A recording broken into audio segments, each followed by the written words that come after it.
What's up, my fellow brother bears? I'm your host, Buddha Bear. And I'm your co-host, Black Bear. And welcome to The Anime Den.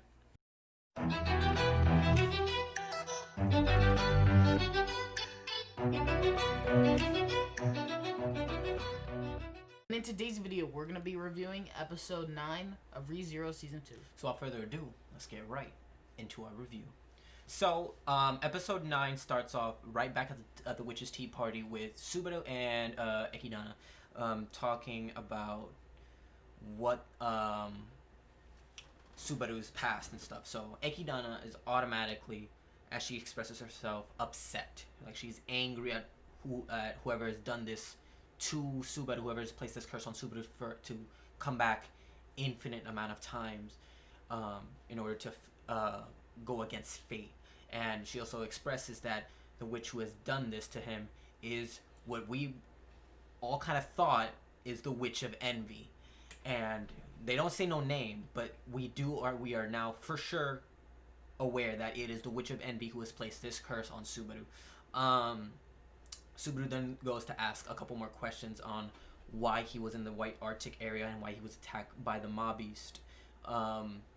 Echidna goes and expresses that the Maw Beasts are familiars created by the Witch of Gluttony to feed, which was the white whale, the black snake, and the rabbits. Yeah, so in this episode we found out that the white whale isn't the yeah, we also found out the white whale is not a sin, but we kind of figured that out after like a couple episodes, because there was a couple episodes ago where Echidna went through like all the sins and what they were and what their sins were, but we kind of knew that it wasn't the whale, but we weren't really sure what the whale was. But now we're aware that it is a familiar, and that there's two more familiars, one that Subaru has not met and one that he has met, and he's going to have to try to fight. Rabbits, man. A white rabbit that infinitely respawns, and you have to kill all of them at the same time, or it will not be defeated. Talk about Cell. It's basically Cell from Dragon Ball. Or Majin Buu.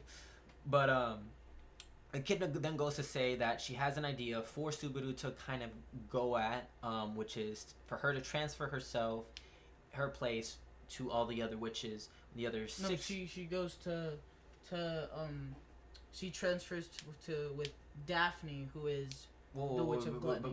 But before that. No, that's who she originally is going with then. No, I know, but that before, I was trying to say before all of that, she was giving the idea to do that. Yeah, but it was only with the Sin of Gluttony. No, you didn't let me even explain what she was gonna do. No, you didn't even let me finish. There was an entire process to this. No time. Yes, there is. So Echidna was gonna allow Subaru to talk with the Witch of Gluttony to figure out any clues onto fighting the White Rabbit. It was then as Echidna was telling her that, don't touch her, don't look at her in her eyes, and whatever you do, don't let the restraints out. This is where Black Bear and me were extremely confused, because obviously, one, we've never met the Witch of Gluttony, we've never seen her. So, the first witch to appear is who we think is the Witch of Gluttony. Boom! A little kid with green hair and red eyes appears. And so what I'm thinking is that it's the Sin of Sloth because of Betelgeuse's haircut is what is her haircut. That's not who I thought it was at all. Who did you think it was? At first, I thought that was the Witch of Gluttony, but then it hit me later on that she was the Witch of Pride. Yeah. Because the way she was acting. She said, it's the words she was saying. For he who does not sin will not feel pain. Pulls his arm off. There was no pain, yet you felt pain. I'm pretty sure that was the same kind of execution to be broken on the wheel, which is the sin of committing a pride, where if you have not sinned, if you are broken on the wheel, you will not feel pain. If you are a sinful man, you will be broken on the pain and feel the wrath of the wheel. So I'm pretty sure that's might be how it went. I could be wrong, but it was. So that's why she's like, he like that's basically like what you said, that he's not a bad guy, but he thinks of himself as a sinner. That's why he like shattered and he didn't feel pain. True, but this is the part that kind of upset me with Subaru. he overreacted. He But then again, no overreacted. one else. Dude most overreacted. people would. He said his arm got ripped off, he and said then he said, "Give it back." Give me back my arm. And the first thing we're thinking is, Like- one, before all of this, Echidna says, "Don't look at her in her eyes. Don't touch her, and don't touch her restraints." One, I didn't see any restraints, so I didn't believe her to be gluttony. Two, the problem was you don't know any of these witches, Subaru. Why would you touch any of them? I know. Biggest problem. Like, he's an idiot. Goes ahead and tries to take his arm back from a witch. Guess what happens obviously next? Gets shattered. And she then disappears. But like, the way she disappears is that, "You're a really good guy, Subaru. I hope we meet again." You know, so Yeah. like a foreshadow that they are gonna have to meet again. But she was extremely interested in Subaru, but not in his current like mindset. And probably in a bit more mature and a bit more broken mindset, that she will definitely come to meet him as probably one of the strongest sins, or the leader of the sins, which that we're mostly aware of. In ReZero, the strongest witch is Envy. And if you guys ever played Darksiders 3, you know, you kind of could understand why. But in this aspect, not really that type of way, but in most things, it's either pride, sloth, or envy, which are the strongest of the sins. So, not to get sidetracked, we then see Subaru shattered into pieces, and all of a sudden we hear a screaming girl coming from the sky, chanting, "How could they do this to you? I am here to prevail. I will be he who brings I will be she who brings justice to the world." And she literally lands on Subaru and starts, you know, starts punching this man, his broken, shattered body, and then reconstructs him like she's Overhaul or something. Freaking and you first have to understand that this, alchemy. Boom. This right here is the Witch of Wrath, Minerva? Yeah. Minerva. Yeah. And I'm confused, extremely confused, because I'm quite aware of Wrath, the sin of Wrath, and I think when she landed, or when she was punching him, like there was hearts everywhere. that's what confused me the most. You guys have to notice that she looked like a magical schoolgirl, and the hearts and everything had me so conflicted with this. I'm like, wait a minute, what?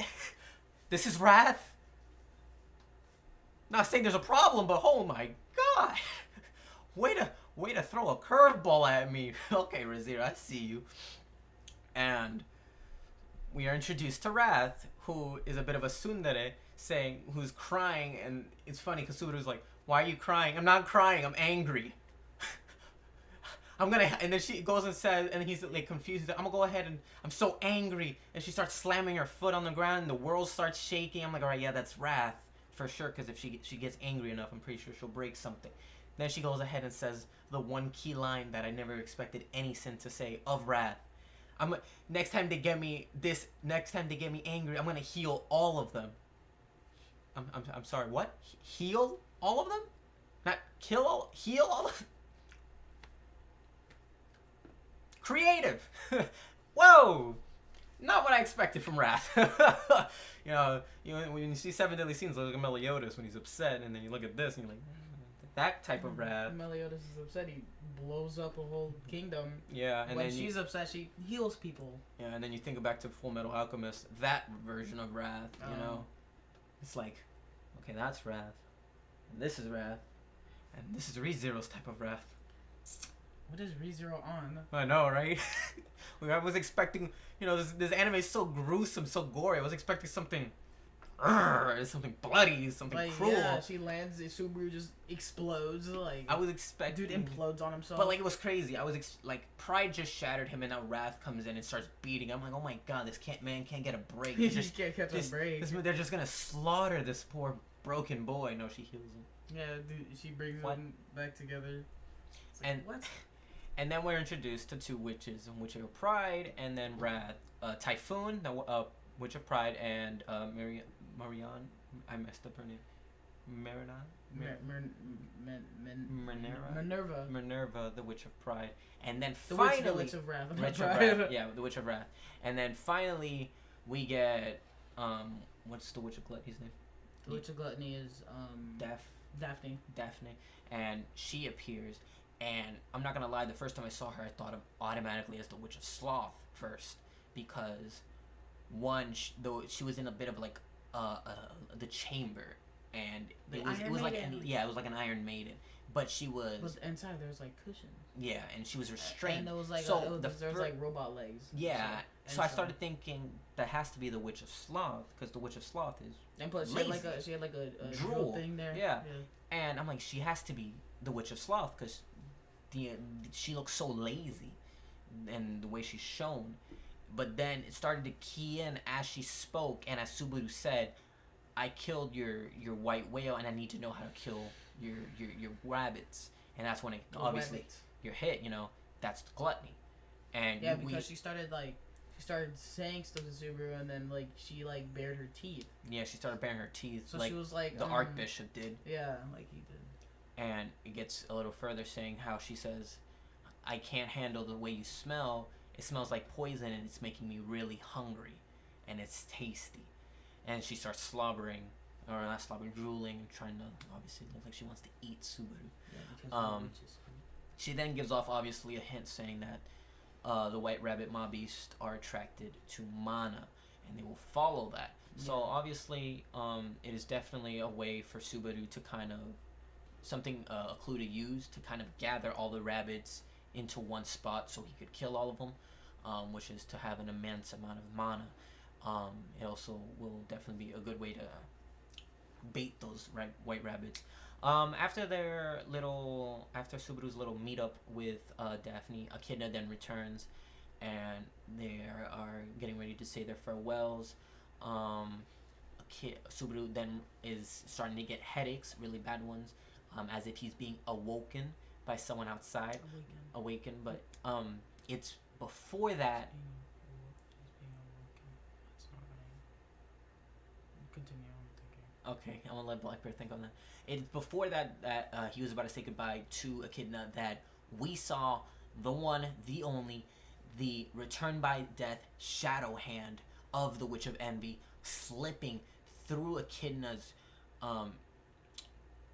her like force field into her world to grab Subaru, and we're starting to think of starting awaken. It is awaken. Yeah. Okay, yeah, so that had me like letting Black. Okay, continue. So she starts to saying that someone's trying to awake you, and Subaru's saying Amelia.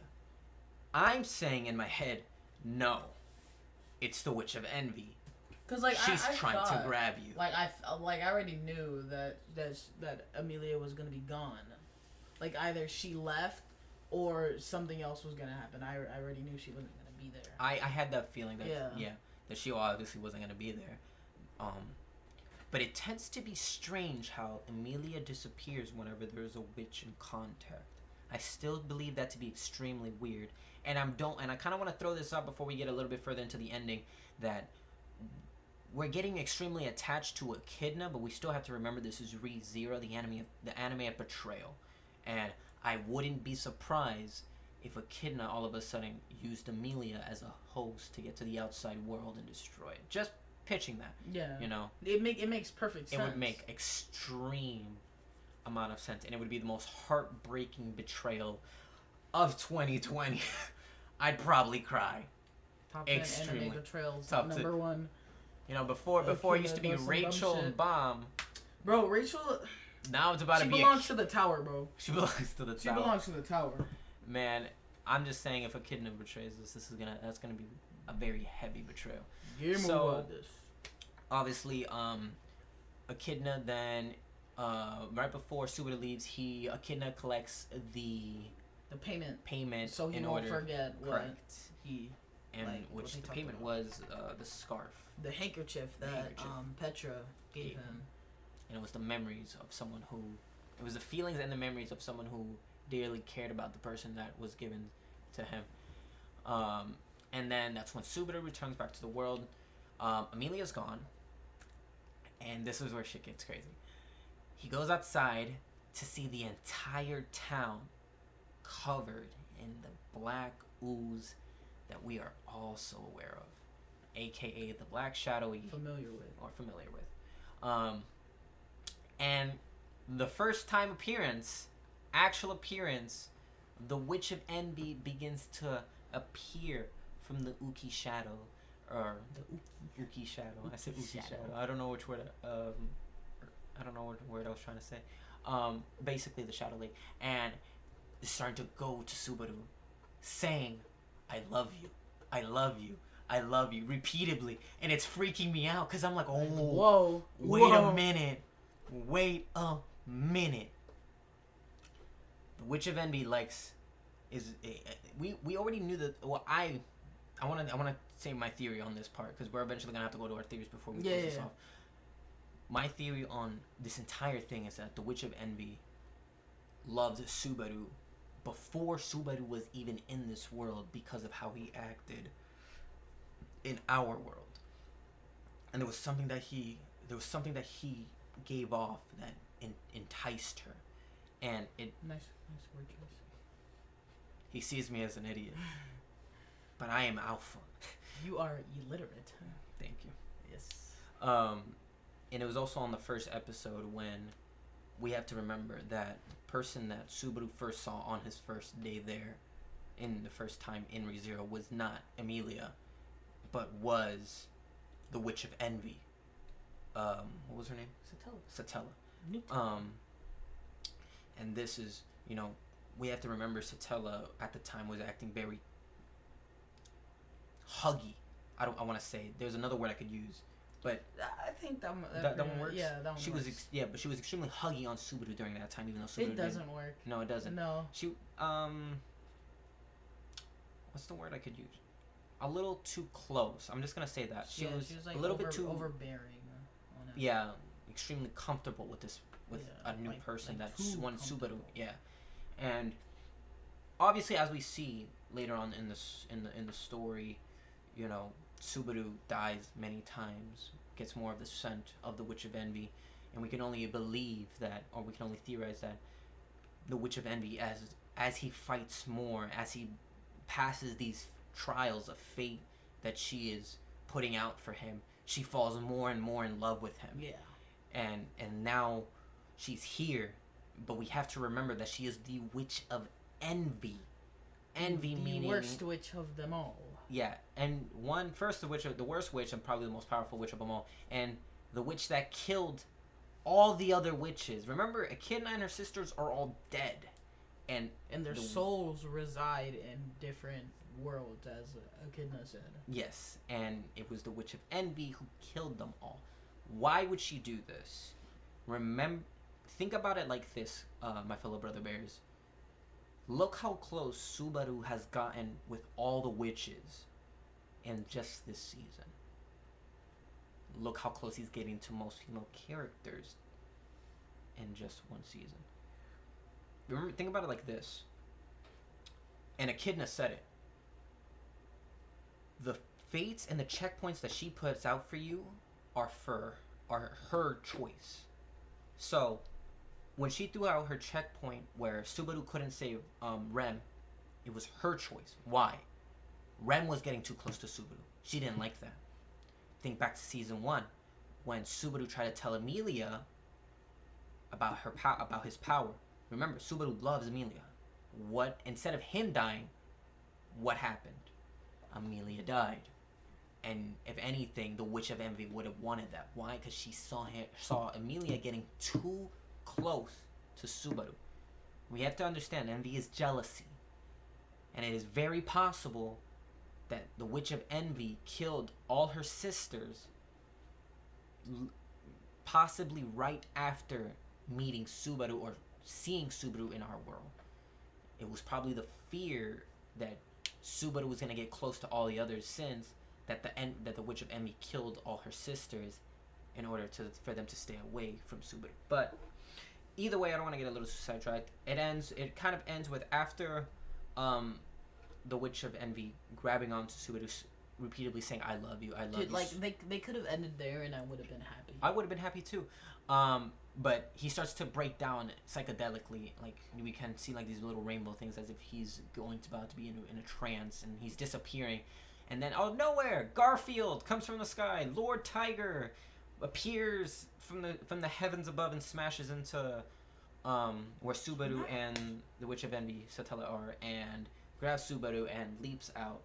And there we see the town is covered, the town is gone, but Garfield has survived, and he's saved Subaru. We then see the Witch of Envy take a whole U-turn and is going into the direction of the mansion of Roswell, where Subaru starts to think this is all starting to make sense on why the Mob Beast were there, why the Bow Lady is there, why all this stuff is happening. Because remember, the Witch of Envy is kind of the gear or the cog that is making everything turn. If she doesn't do anything, if she doesn't use her powers, nothing will move forward in a kind of way. And thus Subaru then believes that it is his time to stop the witch from doing anything in order to stop the Bow Lady and the Mob Beast from attacking the mansion. And that's kind of where it ends. But this whole episode, honestly, out of everything that happened with the meetings of the witch, the other sins, and the ending, it's the ending that caught me the most, which the Witch of Envy finally appearing and automatically just going off saying I love you to Subaru like a mad woman, and then her power, we kind of got to see a little bit more of physical contact, broke Subaru like mind-wise, where he lost all power and will. So that's kind of where we're at, and that's kind of my theory. Blackbird, do you want to say anything else before we head all off? I just realized the mic was all the way up there. End credit time. We didn't talk about that, did we? No. Okay, so so the end credit scene rolls. It doesn't have to be that close. No, I got it. It doesn't. The end credit scene rolls by, and we. Okay, like I don't want you staring at me like all like that. So the end credit scene rolls by, and it's Roswell. Oh, dude. All right, so the end credit scene rolls by, and it's Roswell sitting in the laying in the bed, like while the Black Sea the Black Sea is just rising, like his room is getting flooded, and he's all like saying shit, and then grabs a gospel or a book that looks like a gospel and starts saying stuff about like if this is hell, if where you're going is hell, then hell is where I will be. Where I will await you as well. Yeah. And then he says, hopefully this will turn out differently, Natsuki Subaru. Yeah. And so, like, we kind of get the thing that he's, like, because Roswell, like, we know Roswell has known about, like, everything. We've known for sure that Roswell was definitely planning, or in at least in cahoots of what was happening. And it seemed as if his time was up. Because it honestly looked like this was his checkpoint. Roswell is actually dead, because they wouldn't have put that out. They wouldn't have given him the screen time for him to say his goodbye and say goodbye to Subaru without actually being there while holding the gospel. So I highly believe that this is his checkpoint right now. The Black Sea, the Witch of Envy being there, that is the checkpoint. Whatever he does afterwards, Roswell is dead. There's so I think that, like Beatrice, Roswell isn't affected by Return by Death. You think he isn't? Yeah, I think he isn't, because in the first season it was this season. Remember how when he was bandaged, Subaru was talking to him, and then he was saying about how like, oh, I didn't intervene because I knew you had everything. And stuff like that. So I'm thinking that because Subaru died like hella times. True, and I'm not gonna lie, he did. There is a scene that happened that kind of caught us all off guard. I don't even know if anyone realized it, but when Subaru died the first time in the mansion, and Beatrice was there, he went to Roswell, and he was saying his entire plan of going to the mansion, having to deal with Beatrice, and Roswald was there acting as if he already knew. You know, he wasn't surprised. He wasn't conflicted by, like, why are you talking about Beatrice all of a sudden? How do you know about this all about Beatrice? Why are you speaking as if you already been to the mansion and if you've already done something and now are speaking from the experience of it? You know, he didn't question any of it. He agreed as if he already knew everything. So I could see where Black Bear is saying on how he might not be affected, and it didn't click until I remembered that part. But yeah, it is very much possible that Roswald is someone as well who is not affected by Return by Death. But if that's the case, then who is Roswald really? Yeah. Is he a familiar, or is he something more? Is that it? Is that all you're gonna say? Yeah, that's what I was gonna say. Oh, did I just steal your thunder? No, but it's alright. Thunder. Yeah, it's alright. Yeah, Thunder belongs to me. I am sad. I am he who rules the thunders and lightning. Pew, pew, pew. I am sad. Very, very sad. Yeah. All right, so I guess we're gonna close it off there, my fellow brother bears. Make sure. I hope you enjoyed the video. Leave down in the comments below on your theory if you agree with us. If you haven't watched the anime and we just ruined everything for you, in your face. You probably shouldn't have watched this video. What are you doing here, idiot? Nah, it's joking. Make sure you guys like the video and subscribe, and we will catch you guys in the next video. But I'm gonna actually close this out. I'm your host, the one and only Buddha Bear, and I'm your co-host, Black Bear. And thank you guys so much for tuning in with us here in the Anime Den.